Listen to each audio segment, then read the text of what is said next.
today. Oh my God. Wow. Anyway, today we had a pretty bad winter squall go through and had a whiteout. I mean, it's sunny now, but it was like you couldn't see out the window, and it was pretty intense. Anyway, so that happened. Just wanted to hang out for a little bit. Anyway, so yesterday, one of you illustrious people sent me a message on Facebook that the Star Cruiser Hotel had a new video. You want to watch it? Do you want to watch it? Let's watch it. Okay, let me get this thing going. I'll put you guys over here, and then I'm going to turn on this, and I'm going to do H. Get back into my computer. But, oh, for crying out loud.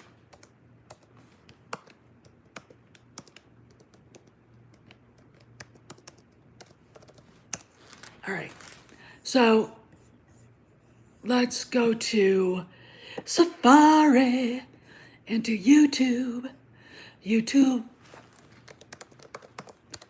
because we have to watch this because you guys have got to see it. Disney Plus. Let's see.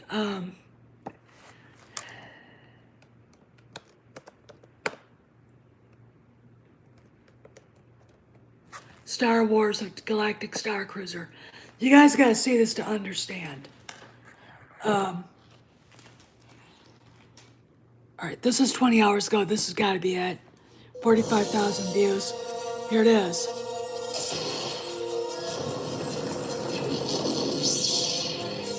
I don't know. It's so great to have you here with us. And Matt Martin. I know that we at Walt Disney Imagineering Matt Martin. And you for He's like years developing the backstory of the Halcyon. Yeah, now we're here in person. Oh my God.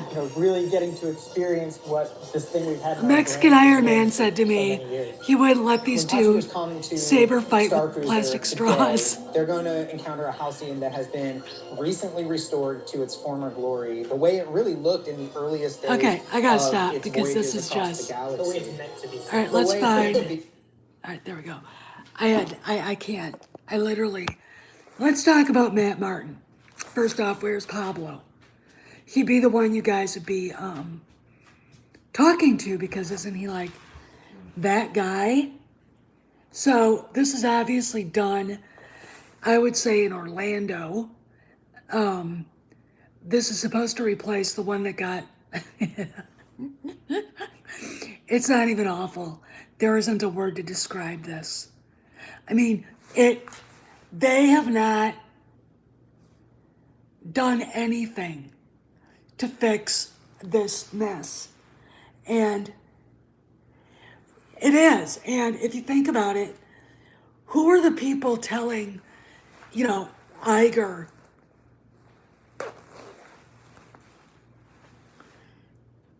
well, look, Olaf, this is what I figure. I was thinking about this last night. The only way they're going to get Generation Xers like me, they think, is to tie Han and Leia into this.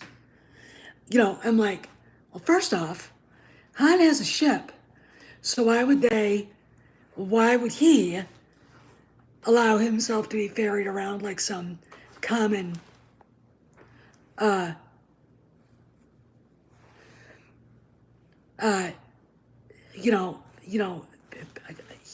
regular traveler? It's and that's another thing. This whole thing is like a plea. Please come and come to our hotel. Spend your money. No. It's watching this, just seeing Matt Martin, who looks about as thrilled to be doing this video as my dog is, getting a rectal exam, No, he wouldn't. Han's like, I got my own ship. We can go wherever we want.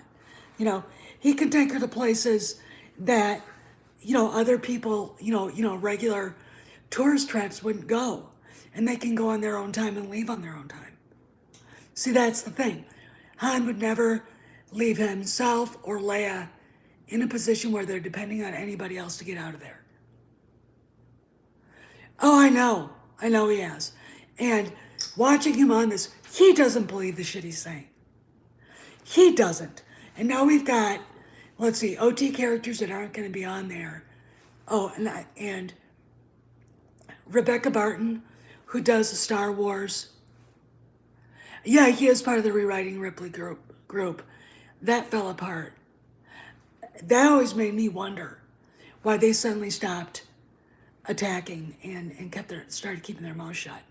Because didn't that show up during the right before and during the Gina thing? I don't watch Clownfish anymore. I don't like their byline. If you're going to be negative and you're wrong, I can't deal with it. If you're that short-sighted, I'm sorry, but no. If you can't possibly think something is going to happen that's good,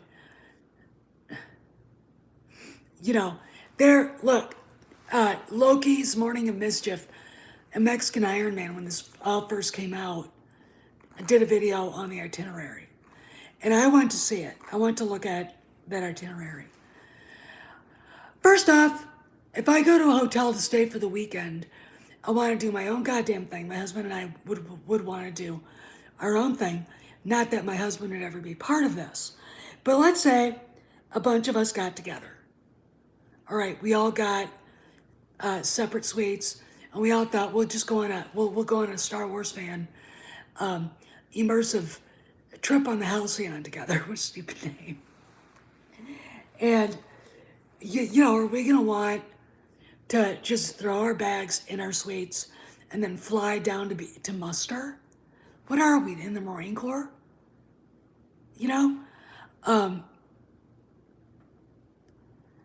Yeah, and it's like you can't really have fun. That's the thing. What they should do, and I'm going to tell you something, they're finding out that the actual people who spend money are not millennials.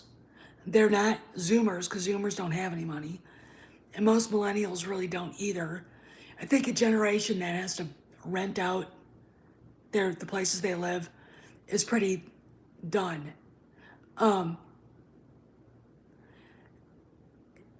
only ones that really do are us, Generation X. Generation X ain't gonna sit around for that shit. We were the ones that embraced punk rock and heavy metal, right? Remember? We were the ones that were going, and outlaw country. Rich folk, that would be people like us. Upper middle class, who wouldn't go to do this anyway because it's stupid and it's not letting us be what we want, do what we want to do. My idea for something like this, we all get together, we're all like, okay, we'll meet down, the trip is long. Let's say like you flew from Ohio or something. You get to your suite, you take a shower, you get changed, you get into your costume if that's what you're gonna do, cosplay. You get fluffed up and ready. You get out and meet your buddies. All right, run around the ship, take a look around, see what's to be seen. What's the club? Get your reservation for the club. Yeah, and have a blast. Learn how to play sabacc, sit in on a sabacc game, gamble a little if you want. Maybe they've got something else, lightsaber training, so the guys that are into that can go and have fun with that. It's literally like I could not believe what I was watching. And if you go to Inside Disney, Rebecca Barton was like, well, this is really great. I blah blah blah, and crowed that because it's between TLJ and the Rise of Palpatine, Han and Luke are dead at this timeline. Who wants to go to that? Who? Again, may I remind everybody, there is not a base, a customer base, to carry on any of this shit. All right? Any of this shit. No one who is a Star Wars fan is going to want to spend 2 nights, planning on the murder of the poor cosplayer playing Kyle Ron, which is what I would be doing. I can't imagine. We're all sitting around and we're all playing sabacc, let's say, and we got our drinks out. And Kyle Ron walks in. Who wants to see that shit? There goes my buzz. That is a buzzkill. Get him the fuck out of here. Okay? This is not Star Wars with him around. It's nonsense. It's garbage. And, if they want it to work, like I said yesterday in my video, they're going to have to bring Luke and Han and Leia back. I'm doing good, Jonathan. They're going to have to make this mostly OT. I'll tell you something else. The kids don't like this shit either. All right? It's not like Rey costumes were flying off the shelf at Target. Okay? I mean, maybe they are in some locales, but again, that's not enough to keep up the franchise. Okay? They made a huge mistake having Matt Martin, Mr. Rewriting Ripley, and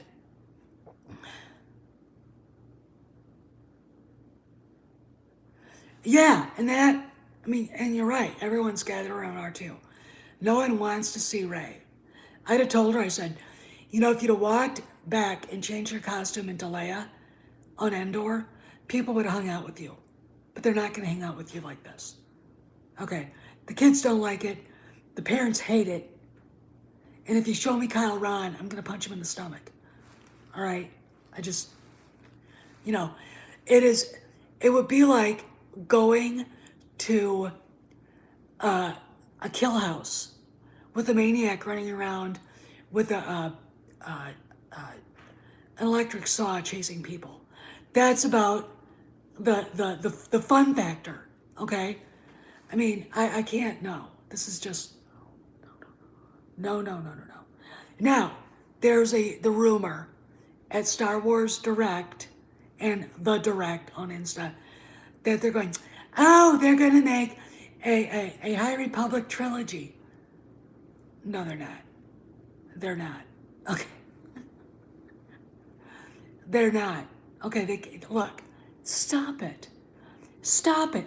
And then the 5 people who like it are like, don't tell lies. Why don't you just shut the fuck up? To me, saying, I looked on IMDb Pro. I checked with my peeps. I looked at the schedules. There's nothing mentioning anything but Ahsoka. After Mando 3 gets filmed and wraps in March, Ahsoka's in April. That's it. That's it. Olaf, I don't think that's ever going to happen. All right? I really don't think it is. It is time to stop with that kind of thought that comes from people who don't want. No, they're really not. Hey, Jay, I've had people in England looking at it, and there's absolutely nothing being filmed in England besides Andor Season 2, okay?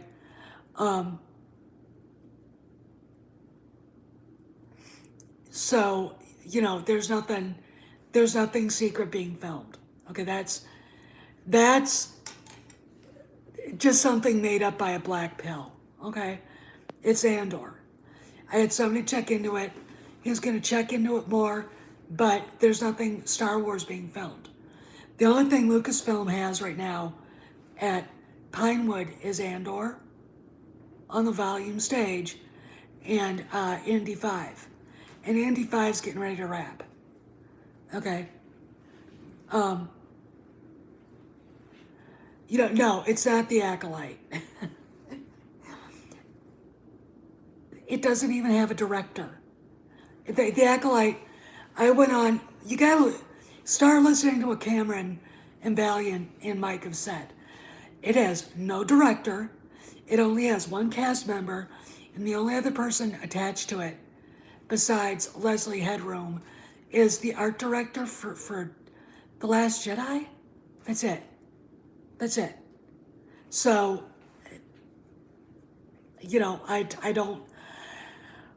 I don't know what people are seeing when they talk about this stuff, because it's not is what there. It's not what it's not as what there. I would expect we're going to hear The Acolyte is canceled, or Headland removed it and took the Star Wars stuff off of it and took it to Netflix. Okay, which is what she should do. But I think that's probably what's going to happen. It's just not moving. It's supposed to start filming in May, and it's February, and I would think they'd start Rogue Squadron. It would have to be in post-production if that was going to happen. No. It already is December 22. Patty Jenkins is up to her throat filming Wonder Woman, okay? And she got kicked out of filming Cleopatra, too. So, no, there aren't any feature films with Star Wars connected at all. None, okay? This is all rumor. It's not just frozen, it's done. I mean, Taika Waititi's isn't going anywhere. I think I'll tell you, this for Olaf. Way back machine to last October. Kennedy shows up on the Producers of America Guild channel, yipping and yapping about the color purple, and starts jawing about how great the Children of Blood and Bone is going to be. Around that time, Disney took the Children of Blood and Bone and kicked it to the curb. Said, we're not going to do this, let's put it up for auction. That's what they did.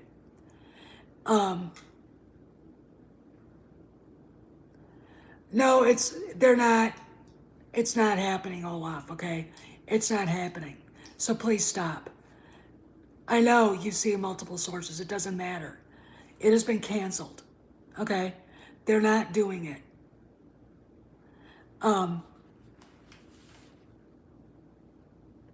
But so let's go back to what I was talking about. Listen, okay? So we've got Children, Blood and Bone, basically, as she's yapping about it, being given the heave-ho by Disney. Then, at the same time, we see the Daily Mail with the rumors that Doomcock had out there. Indiana Jones 5 suddenly gets pushed back a year from its release date. And every movie that you've been talking about, Olaf, and every project has either been delayed or canceled. Okay? Everything that she has had, that she has wanted to do, has been delayed or canceled. Okay? All right? I think the black pills who think that Kathleen Kennedy is the Empress on high need to understand that says just where she is in the world, okay? I don't even know if she's in England. Frank Marshall put out there on Insta that he was in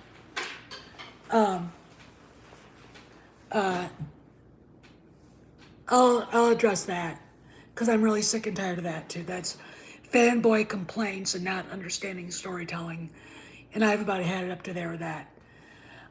Frank Marshall posted a picture of the street signs and the road signs going into Pinewood Studios, But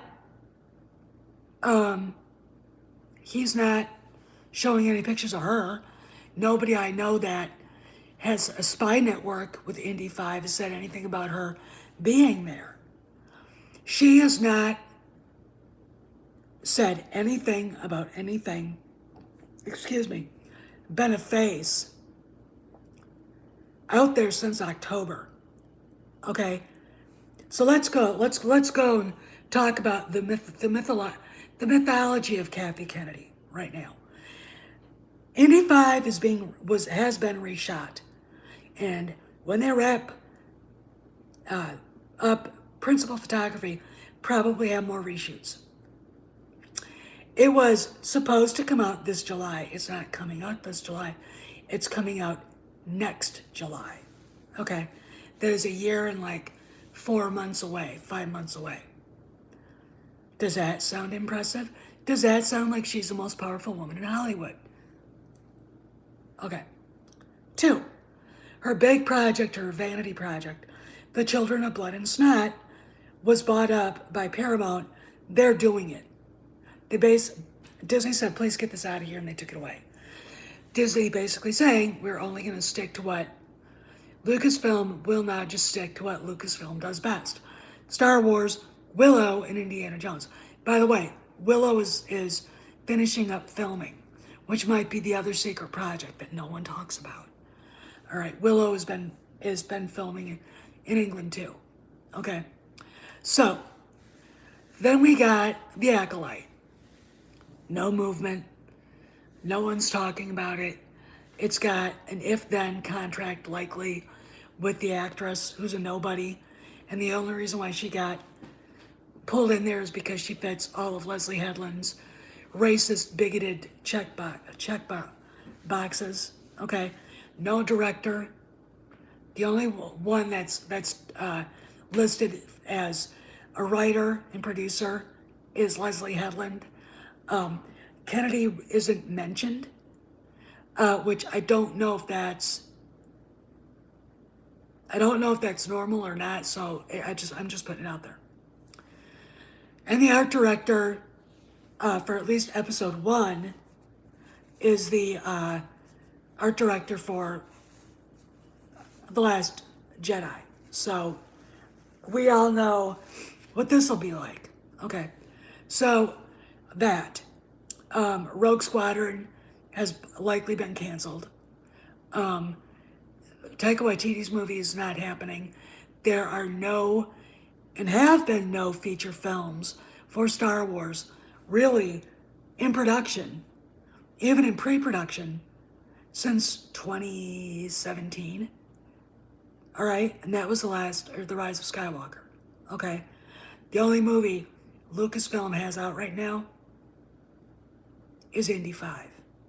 Okay, talk about Boba Fett. First off, you're gonna have to understand, and you're not gonna get this from, you name the Black Pill site. RK Outpost is not gonna tell you this because he doesn't know it, and even if he did, he wouldn't tell you because it doesn't fit his narrative. Okay, if it doesn't fit the narrative of the big Black Pill web channels, they're not gonna tell you. Okay, they're like the CNN below decks. Okay, I will tell you everything. That was a movie script that they tried to stretch out to what was going to be 8 episodes, and they couldn't. Okay, and obviously, what Jon Favreau had to work with was not good. It was just not good stuff. And because it looks to me like he was being flitted around the U.S., he was in Atlanta at one time when they were filming. What it looks like to me is he didn't have enough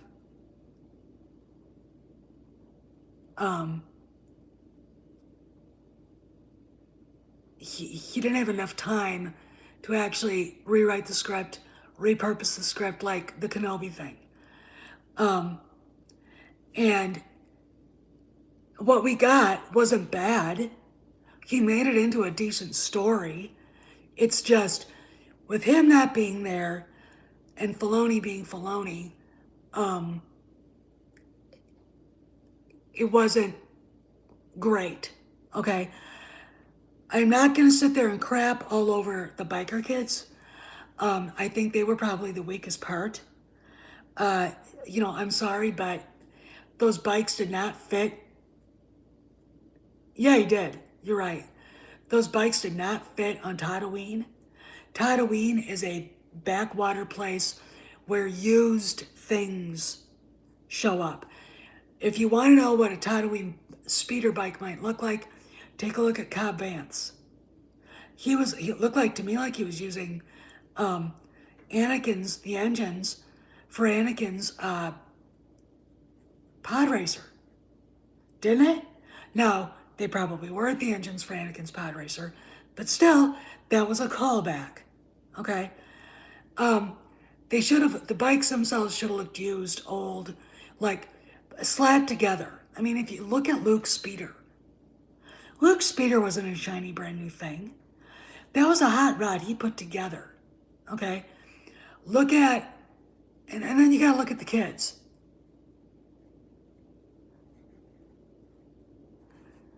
The kids,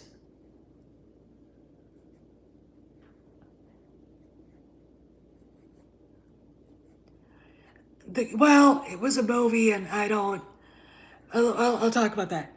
The kids belonged on Coruscant, like one of the lower levels of Coruscant, not again on Tatooine. But again, the story was fine. My quibble with the black pills. Have you ever seen a movie, A Man Called Horse? I'm going to explain it again. Richard Harris, 1968, is about a British lord who goes out to the Great Plains to hunt buffalo. And he gets captured by a band of Lakota Sioux Indians. And he gets turned into a slave. And then some things happens, and he ends up becoming part of the tribe. And that's what it was, which is, he does the sun dance. And I don't know if you know what the sun dance is. No, I don't. Robert Rodriguez isn't woke, okay? I know you guys are trying to find it so you can bitch and complain, but no, it wasn't, okay?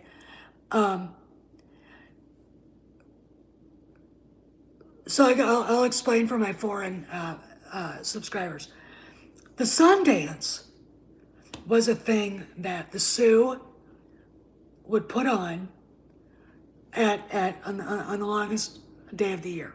All right, it was like right around. It was like, June 22nd, June 21st, and what it was, they took a long pole like 20 feet high, put it in the ground with long leather strings made of buffalo sinew, and at the end were these sharpened buffalo bones, like that were needles.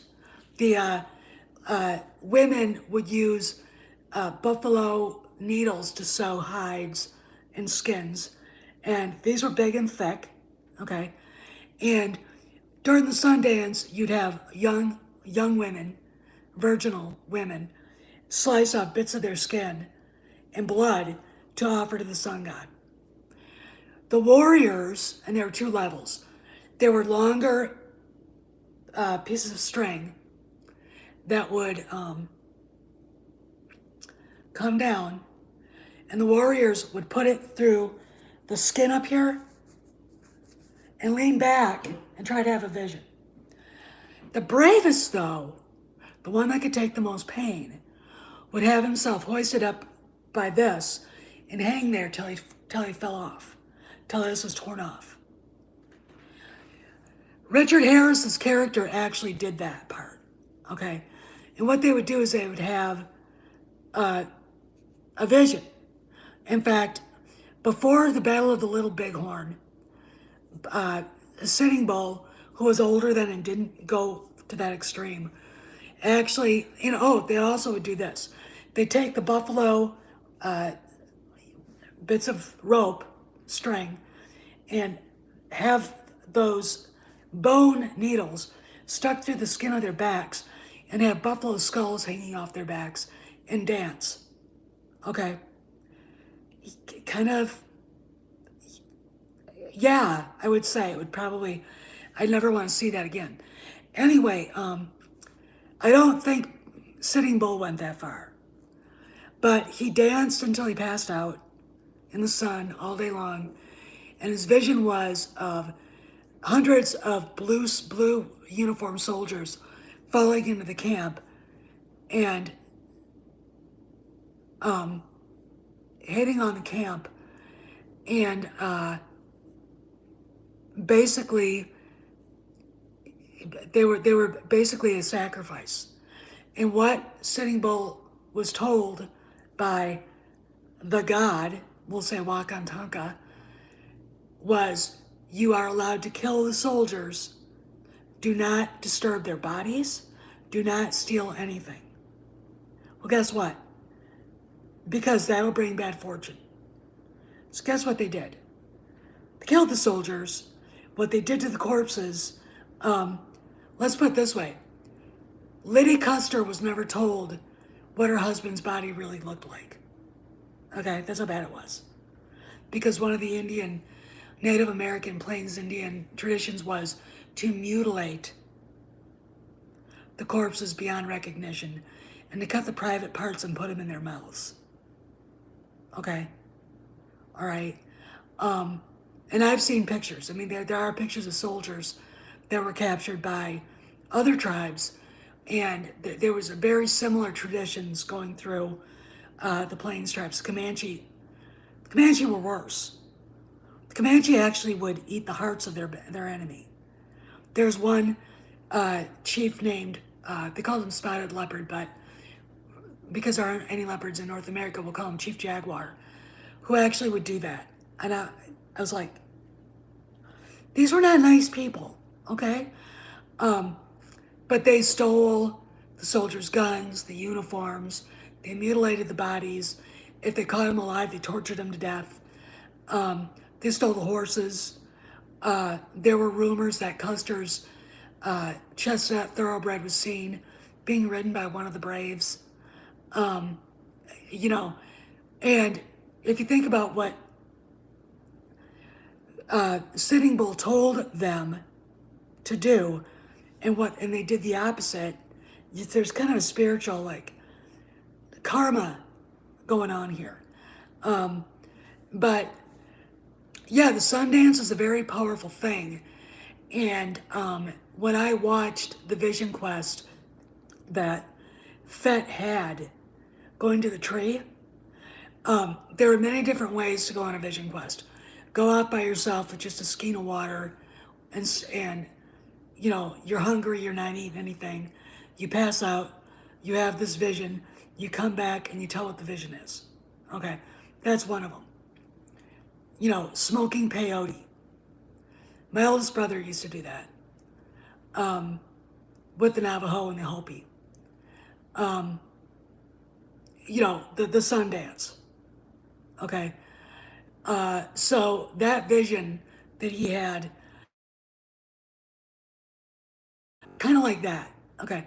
A little side note, Crazy Horse, his original baby name was Curly. And he went on his vision quest, and he came back, and he told his uncle, who was, all right, when a Native American boy, Plains Indian boy, was 7 years old, he wasn't taken by his father, he was taken by his uncle, who would become his mentor. And the uncle would teach him to ride. He already knew a little bit how to ride, but to ride, to war, ride to hunt, shoot a bow, make his own bow, hunt buffalo, hunt deer, and teach them how to fight. War. All right, they're warriors. And Crazy Horse, at the end of that, they all had to go on a vision quest. So he went and did it, came back and said his vision was of a horse dancing crazily. So his name became Crazy Horse. That's where it came from. That's just a little side note. But when I watched that scene of the tree, that's exactly what I was seeing. It had nothing to do with Dances with Wolves.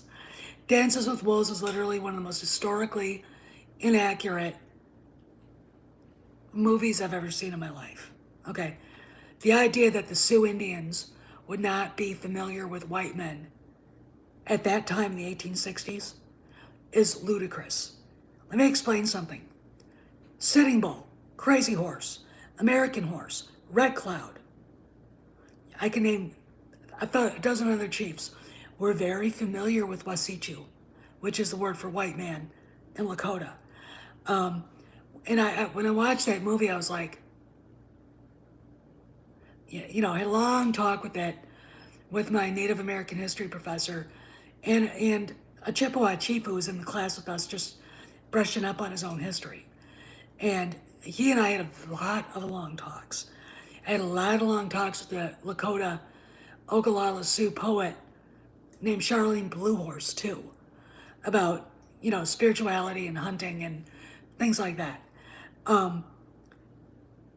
That movie was terrible. Okay, here's a show if you want to know what the reality was.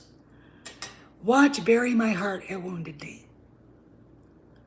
Colonel Gibbons basically goes off on Sitting Bull and explains to him the history of the Sioux.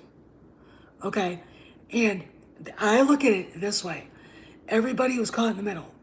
The regular rank and file Native American and the settlers who just, had left Ireland, Germany, Austria, Russia, Italy, France, England, Scotland, trying to go out and, Norway.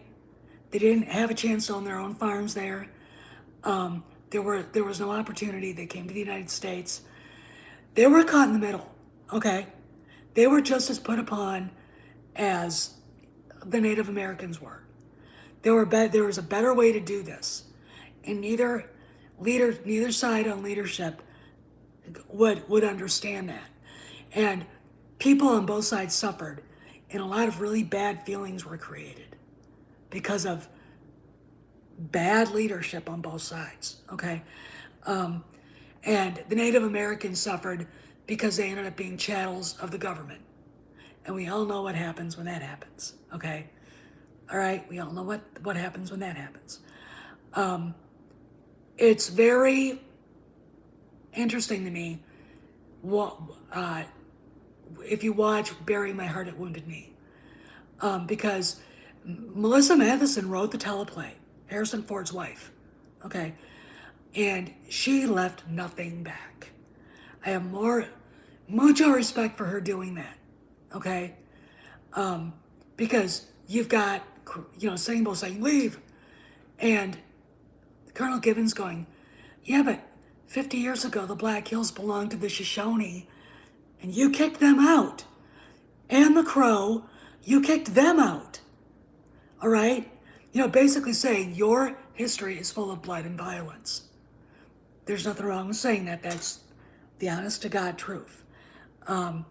So yeah, I mean, if you want to watch something that's a little more historically accurate, see that. I had long talks with my oldest brother about it, and he was a major league old hippie. All right, and very interesting guy. I miss him more than anything. He died in 2006, and he would have a lot to say. I think would surprise a lot of hardcore leftists. A lot of those old hippies were actual liberals, not leftists. Anyway, back to Star Wars. So when I saw all that, I was like, I get it. But a lot of people didn't because they're not familiar with that.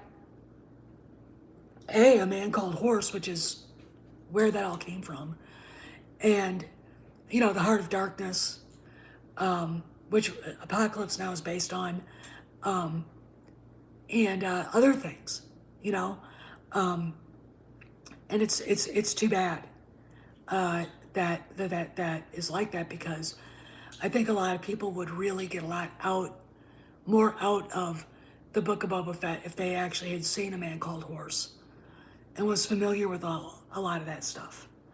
You know, and he does explain himself why he's not gonna go back to being a bounty hunter. First off, he needs his armor back. He is right. Far more intimidating with the armor and all the weaponry on it than on Boba Fett. You know, second of all, he didn't want to work for anybody anymore. You get to a point, and a lot of what he was seeing in his visions was losing his father. His armor was his identity, regaining an identity with the Tuscans, and that's a big deal. And it's not necessarily creating a family as much as it is creating a new tribe for himself. You know, and it is very interesting to me when you watch that, how how the character has changed. But you got to understand, if you've got Mando running around bounty hunting, Boba Fett can't, and he's been through a lot. I mean, people don't absolutely discount the time in the Sarlacc pit. They discount the injuries from that. They discount rapid dehydration and being exposed to the elements in the desert. You can't do that. This guy is not, no, completely healed. Okay, fine. But healed, really? Is he the same guy? No. No. You got to meet guys that have gone through war. And I know quite a few. To understand that the man going into it won't be the same as the man coming out. My father wasn't, though I mean, I was not even thought of in 1942 when he went into the Army Air Corps. But my uncles all suffered from PTSD, and two of them landed at Normandy, and and that, well, Mando didn't really have to. He went and did bounties, and he did this and he did that. I think if you want a psychotic killer, watch the Dark Knight. Okay,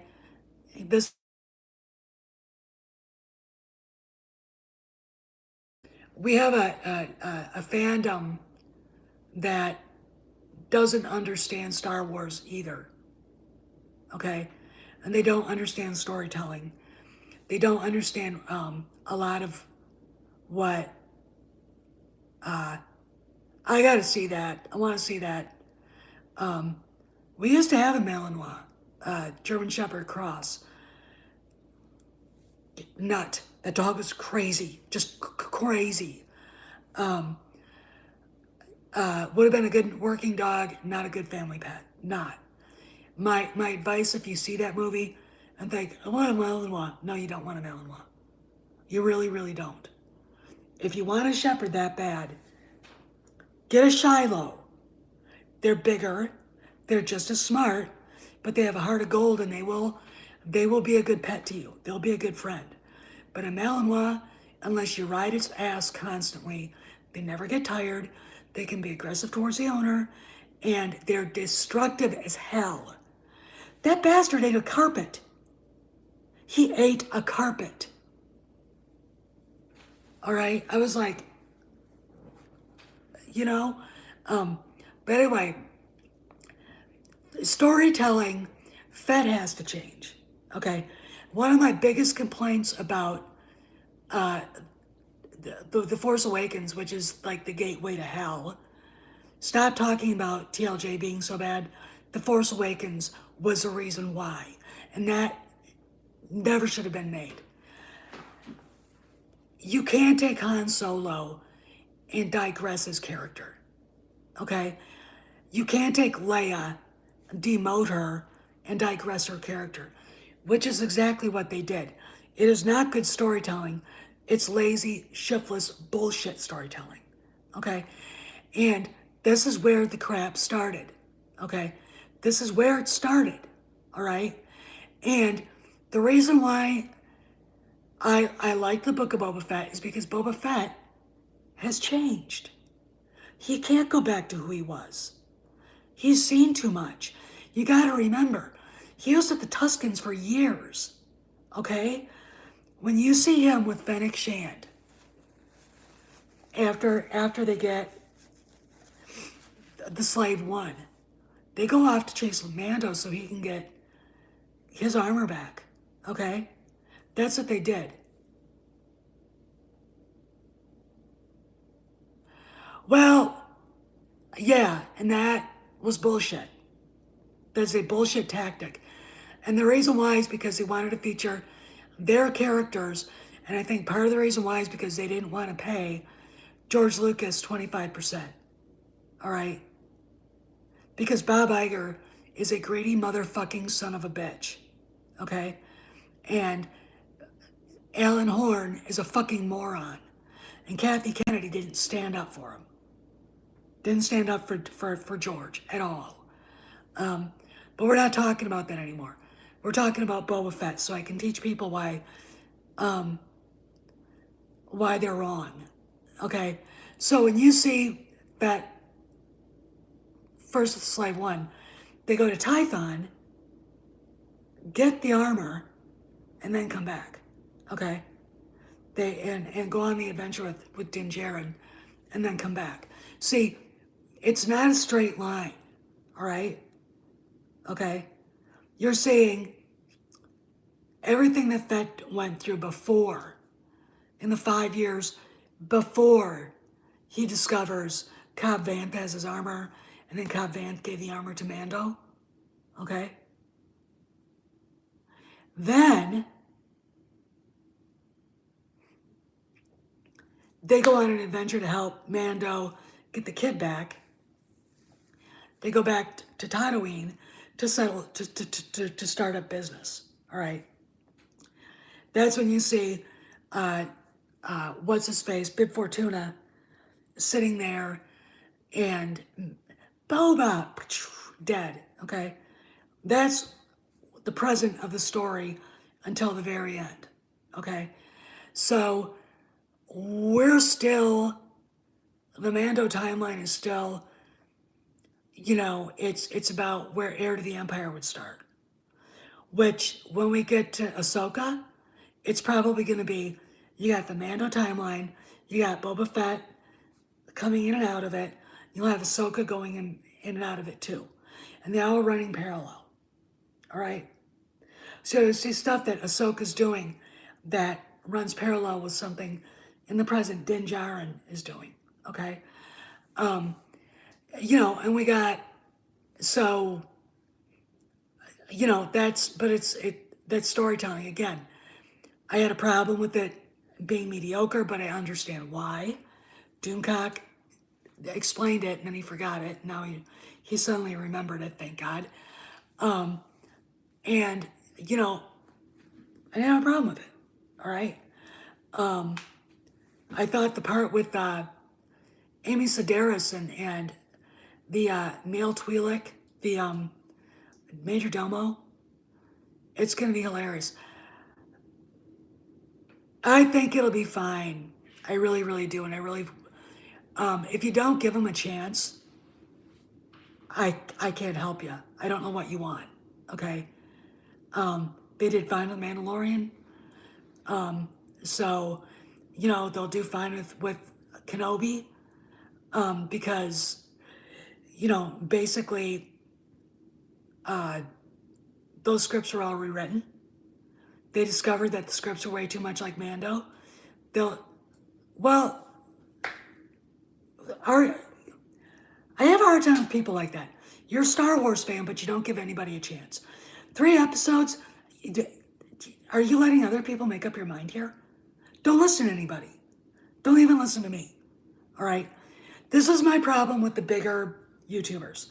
They set a narrative and everybody falls in line like a little sheep. Okay? I have a problem with that. All right? They're negative. They hate everything. They're unhappy. And if you tell them, the timeline's already changed, they attack you personally. They attack you personally. And I'm done with them. All right? I don't hang out with, the G&G crowd. I think they're all a bunch of phonies. All they're worried about is making money. I don't hang out with the friends of Gina. I mean, that is going to end, and it's going to be very sad for a lot of people. I feel bad for people who don't give something a chance. And I was in a chat the other day, and there are a bunch of people in the chat bitching about Kenobi. It's like, they don't know the background, do they? And if they were told the background, they'd have to check in with A, B, and C to make sure if it was true or not.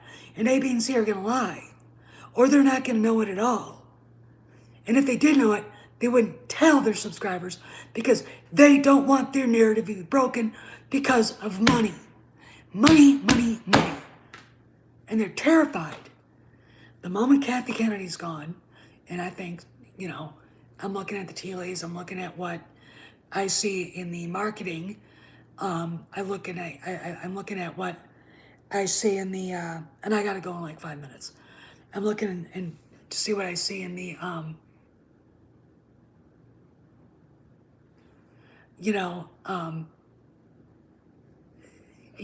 the trades and Forbes and Wall Street Journal, etc. I look at all that and I'm like, you guys don't know what you're talking about. But I'm the one they attack. All right. Doomcock is the one they attack. They go after Cameron. All right. It's like, when she's gone and when you start seeing stories in the legit press, not just rumors, saying the story group's gone. I don't go to Echo Base anymore. I'm still subscribed. You could stay there if you want. I love the guys, but they've gotten into the black pill realm and they are wrong. And they won't listen to anybody else. They won't listen to anybody. They won't take into consideration anything. All right? I mean, and I'm really disappointed up to here with them. Okay? I'm mad at them. They're the ones that are going to be hurt the worst. Okay? I can't help it. I can't help them. All right? They won't listen. They won't listen to Cameron. They won't listen to anybody else. But they'll listen to, like, their gods or something. It's like, they're all in the same boat. Kennedy's gone. Their channels are in trouble. Because every one of those channels was built attacking Kathy Kennedy. And not the entire sequel trilogy. Just The Last Jedi. All right? They don't even know what the target is. Right? It is not The Last Jedi. The Last Jedi would not have existed if TFA had not been made. All right? Do not tell me that. All right? Do not tell me J.J. Abrams didn't know that Rian Johnson was doing what he was doing. Okay? All right? They talked. J.J. knew. All right? I'm like, so the idea that somehow you can overlook TFA. Really? Want to talk about TFA? Here, let's talk about TFA for 5 minutes. A couple seconds. It was a shitty reboot of A New Hope. Shitty dialogue, shitty script, and the disgraceful treatment of Han and Leia and Luke was appalling. Drunk deadbeat dad Han Solo. We have digressed to before A New Hope. Leia is back being a rebel instead of a princess and a former leader of the Republic. Luke has 30 seconds in which he stares mournfully at Rey with Daddy's lightsaber in her hands. All right. That was broken, and that is where it was broken. Okay? All right. No one in the Disney executive branch at the time thought anything of having anything that would respect the legacy when, you know, they're on whatever planet that was, and the First Order, the Empire, shows up. You know, nothing about Han. Oh, but dice we've never seen before and didn't realize we're such a big fucking deal. Everyone's like, what the fuck is that? You know? I literally am so mad at people for concentrating so much on the shiny object of TLJ. And I'll tell you something else. If you think they were going to be respectful to Luke after TFA, after what they did to Han, after what they did to Leia, you're an idiot. I was an idiot because I thought this was going to be fixed. And, you know, that wasn't really Vader and Luke. That was terribly written characters and little bitch boy, ugly ass. Looks like his parents were siblings. Adam Driver, basically committing patricide and living, the angry millennial bitch dream. Okay, it was just disgusting. It was fucking disgusting. All right, but as far as storytelling, the Book of Boba Fett, from what Favreau was able to accomplish with it, was way better. Okay, we actually got an evolved story, an evolved hero. And I trust him. No, they weren't really inspired by Jaina and Jason. They were the anti. Stop it. That is, no, they were not. They were not even close to being inspired by Jaina and Jason. If that was the case, they would have been brother and sister, which would have made sense. It was just, it was shit. It was shit. But going back to the Book of Boba Fett, it wasn't great, but it wasn't that. There wasn't anything woke in it. Boba Fett wasn't gay. He wasn't a trans woman. He wasn't a woman. We didn't get, any white man bashing at all. In fact, the white guy in it, Timothy Oliphant, was a hero. All right. Okay. So there you go. I mean, I don't know what else to say. But when I'm looking at this, what they have to do, I'm going to repeat what I said. I got to go because I got to change my shirt and put some eye makeup on. Because I got to go to mass. They need to do a Luke series. They need to do a Han Solo origin story series that completely ignores the movie. They need to do, and I think Andor may touch on this, a young Leia thing.